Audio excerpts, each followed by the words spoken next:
Class 10th exercise 13.1 question number 4। देखिए बच्चों, question बहुत शानदार है। कॉन्सेप्ट को आपको ध्यान रखना है। एक क्यूब है, क्यूब मतलब घन है। अब जैसे ये बुक आपके सामने दिख रही है, ये हालांकि क्यूब तो नहीं है, क्योंकि क्यूब में क्या होता है, लेंथ ब्रेथ और इसकी जो थिकनेस है वो एक जैसी होती है। तो यहाँ तो थिकनेस बहुत कम है, तो ये तो क्यूबोइड है। बुक तो साफ साफ दिख रही क्यूबोइड है, लेकिन थोड़ी देर के लिए समझने के लिए आप इसको ऐसा मान लो कि ये क्यूब है। मतलब इसकी जितनी लेंथ है, मतलब उसने 7 सेंटीमीटर बोला है, तो 7 सेंटीमीटर इसकी लेंथ हो गई, इसकी विड्थ हो गई, और इसकी थिकनेस भी कितनी हो गई, 7 हो गई। ठीक है। अब मैंने इसके ऊपर एक हेमीस्फीयर सरमाउंटेड किया है, एक रख दिया मैंने। ये देखिए, ये मैंने इसके ऊपर एक हेमीस्फीयर रख दिया। ये अगर देखो, इसकी लेंथ ज्यादा है, अगर ये लेंथ यहीं तक होती तो यहीं तक आता, बस है ना, यहां पर आकर ही खत्म हो जाता। ठीक है, इसको मैंने रख दिया गया। अब आपको उसने पूछा है कि इसका सरफेस एरिया बताना है। ये देखिए, आपको ये रखा है, इसके ऊपर ये रखा है, इसका आपको सरफेस एरिया बताना है कि इसका सरफेस, बहुत शानदार क्वेश्चन है, बहुत ध्यान से देखना। तो इसका सरफेस एरिया, आपको टोटल सरफेस एरिया बताना है। अब आप खुद ही देखो, ये इस पे गौर करो आप, इस लाइन पे, है ना, ये कितना है, 7 है। तो ये जो लाइन है ना, ये लाइन क्या है, 7 है। तो अब मैंने इसको उसके ऊपर बिठा दिया, तो इसका जो ये जो सर्कल है, ये सर्कल है ना, सर्कल ही एक तरह से, सर्कल ही है। तो इसका डायमीटर कितना होगा, तो इसको नाप लो। ये कितना है, 7 है, ये 7 है ना, तो इसका डायमीटर भी कितना होगा, 7 ही होगा। क्यों? क्योंकि ये पूरा इसके ऊपर रखने में आ जा रहा है। ये देखिए, ये पूरा इसको कवर कर रहा है। ये पूरा यहाँ तक देखिए, यहाँ पर देखिए, ये पूरा कवर हो रहा है। तो ये इसकी जो साइड है, इसकी साइड कितनी, 7 है। तो इसकी साइड और उसका डायमीटर दोनों आपस में पैरेलल होंगे कि नहीं होंगे, ये देखो है ना पैरेलल। जैसे ये रख दिया मैंने, तो इस साइड की साइड क्या हो गई, पैरेलल हो गई। तो ये दोनों आपस में क्या हो जाएंगी, पैरेलल हो जाएगी। ठीक है। डायग्राम अगर आपको बुक में देखना हो तो मैं आपको बता देता हूँ, क्योंकि डायग्राम मेरे से बनेगा नहीं, कोशिश करूंगा बनाने की। ये वाला डायग्राम, ये देखिए, एग्जाम्पल 2 में दे रखा है। एग्जाम्पल 2 क्या, उदाहरण नंबर 2 के अंदर ये वाला, ये सेम ऐसा है। माने किसी भी चौकुट डब्बे के ऊपर कटोरी को बिठा देना, बस सिंपल सा ही। मैं बनाऊंगा पर शायद बन पाए, मैं कोशिश करता हूं। देखिए, ओनली भी बने तो मैंने आपको समझा दिया है, आप लोग बना लेना उसके अंदर से। ये देखिए, ये मैं आपके सामने बना रहा हूं क्यूब। अब क्यूब तो बन गया, पर इसके ऊपर कटोरा बैठना चाहिए। वो कटोरा बैठने के लिए थोड़ा सा उसके अंदर अपने को है ना, हाँ ठीक है, थोड़ा समझने के हिसाब से, है ना, समझने के हिसाब से बना तो दिया अपन ने, बाकी वो एग्जैक्ट आपको उसी से समझ में आएगा। ठीक है।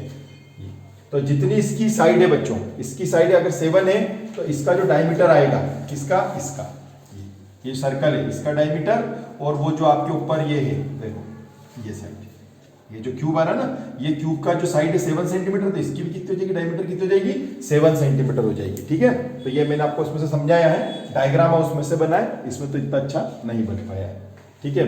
तो 7 सेंटीमीटर उसका रेडियस। तो उसने पूछा है ना आपसे, उसने पहला क्वेश्चन क्या पूछा है, अगर आप किसी क्यूब के ऊपर, क्यूबिकल ब्लॉक के ऊपर यदि आप हेमिस्फीयर को रखते हो, 7 सेंटीमीटर अगर उसकी साइड है, तो what is the greatest diameter hemisphere can have. तो उस जो अर्धगोला है, उस अर्धगोले की सबसे अधिकतम व्यास क्या होगी, तो अधिकतम व्यास उसकी साइड के बराबर ही होगी। अगर उसकी साइड 7 सेंटीमीटर है, तो इसका डायमीटर भी 7 सेंटीमीटर होगा। वो मैंने आपको समझा दिया था कैसे, एक बार और बता देता हूं मैं आपको।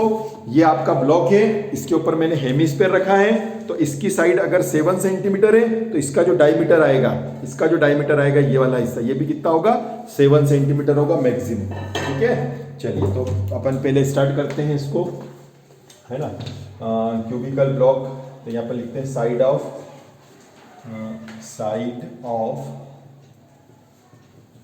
क्यूबिकल ब्लॉक,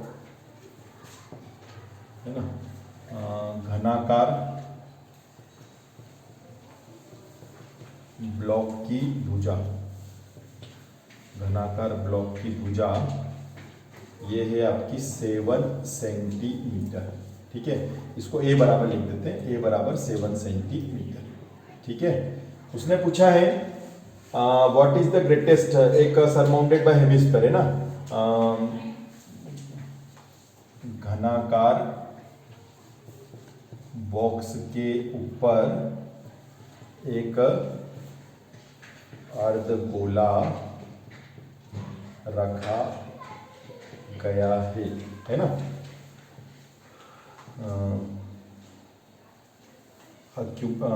हेमिस्फीयर surmounted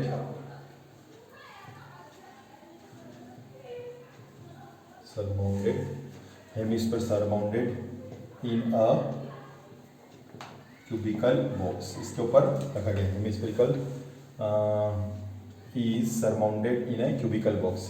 ठीक है, हेमिस्फेयर को हमने क्यूबिकल बॉक्स के ऊपर रख दिया गया है, केप्ट टॉप में, ऐसा भी लिख सकते हैं केप्ट इन टॉप, है ना। Hemisphere is kept in top, cubical box के ऊपर रख दिया गया है। तो उससे क्या होगा, रखने पर क्या रखा गया है तो क्या होगा, तो the greatest diameter of hemisphere, है ना, ग्रेटेस्ट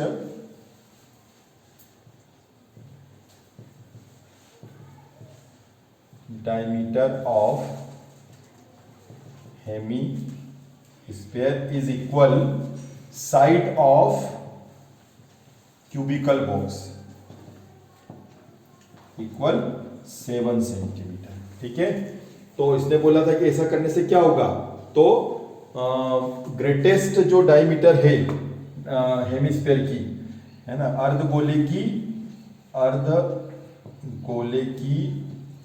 अधिकतम, ये सबसे बड़ा व्यास, अधिकतम व्यास या सबसे बड़ा व्यास किसके बराबर हो जाएगा, घनाकार बॉक्स की भुजा के बराबर हो जाएगा। और भुजा कितनी है, 7 सेंटीमीटर। तो अर्धगोले का अधिकतम व्यास किसके बराबर हो जाएगा, घनाकार बॉक्स की भुजा के बराबर हो जाएगा 7 सेंटीमीटर। तो व्यास मतलब डायमीटर कितना है, 7 सेंटीमीटर है। तो रेडियस कितनी आ जाएगी, आपकी आ जाएगी 7/2 सेंटीमीटर। ये रेडियस आ गई भाई साहब।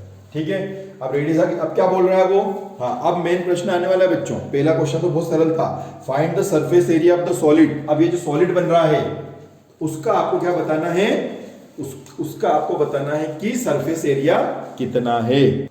ये क्वेश्चन तो आपका बहुत सरल था कि क्या होगी उसकी डायमीटर अधिकतम, तो 7 सेंटीमीटर, ये हमने पहला आंसर दे दिया। लेकिन बच्चों सेकंड आंसर इसका बहुत ध्यान रखना है अपने को, वही तो मेन खेल है सेकंड वाले का।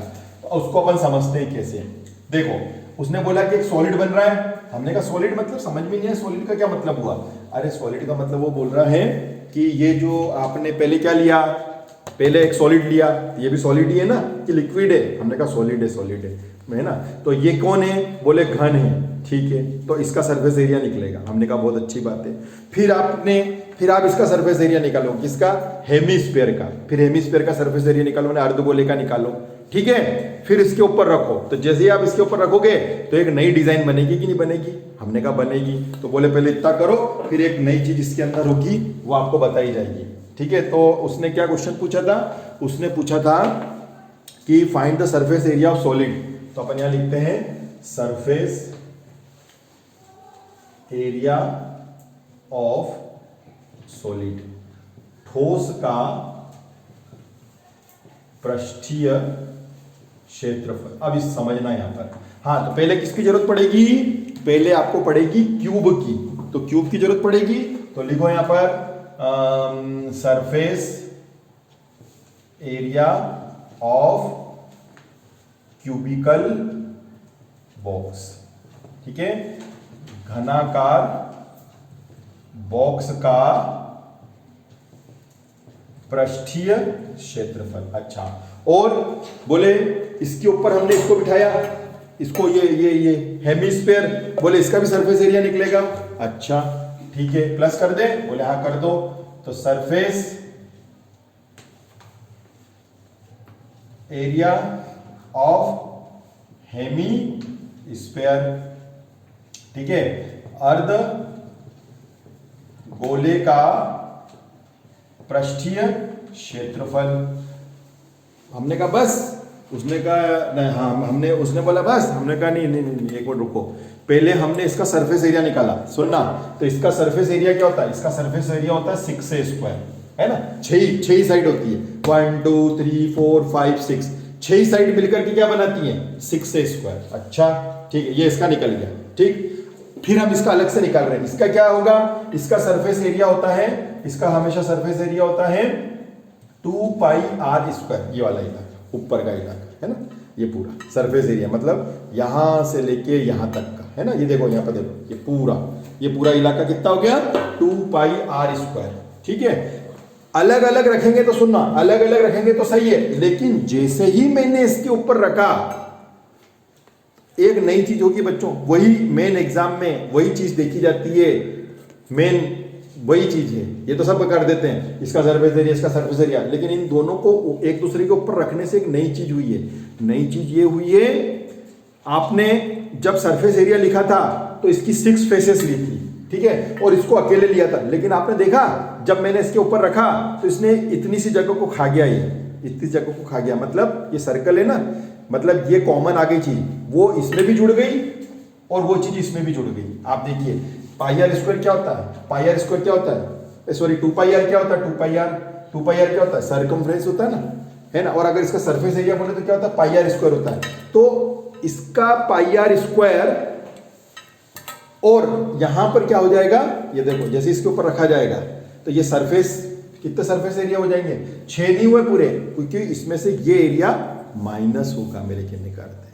बात समझ में आ रही है, ज्यादा अपन घुमा फिरा के नहीं कहते हैं। जैसे ही मैंने इसके ऊपर रखा तो ये जो सर्कल बनेगा वो क्या हो जाएगा इसके अंदर से माइनस, क्योंकि वो इन दोनों में काउंट हो चुका है। जबकि आपने देखा है कि जब आप इसको पैकिंग करोगे, जैसे आपने कोई कागज लेकर आए, आप जैसे मैंने इसके ऊपर रखा है ना, इसको ऐसे समझते हैं, जैसे मैंने इसके ऊपर रखा, अब मैंने इसमें कोई कागज लगाया, कोई कलर वाला कागज चिपकाया, तो कलर वाला कागज कहाँ चिपकेगा, यहाँ ऊपर चिपकेगा, यहाँ चिपकेगा, यहाँ चिपकेगा, यहाँ चिपकेगा, यहाँ चिपकेगा।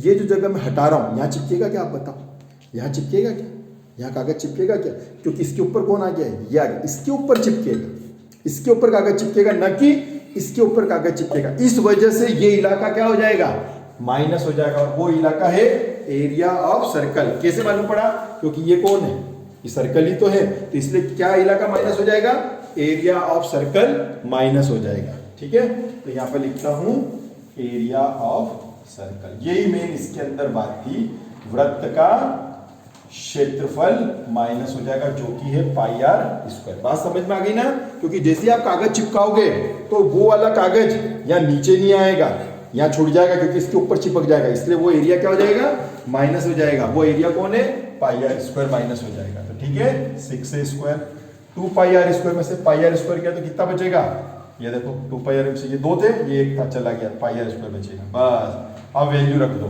क्या है a की वैल्यू, a की वैल्यू थी हमारे पास में 7 रख दिया अपन ने, पाई की वैल्यू 22/7, रेडियस क्या थी भाई साहब 7/2, तो रेडियस 7/2 रखिए। 7 से 7 कैंसिल हो गया, इधर भी कैंसिल हो गया, ठीक है। साथ ही साथ ही गुण 50 पे 6 का कर लो, 6 9 54, 5 6 चौक 24 और 5 29, 294 प्लस 11 7 77, 77/2, 77/2 मतलब 38 देखते हैं 2 है ना, 77/2 आ रहा है, ठीक है।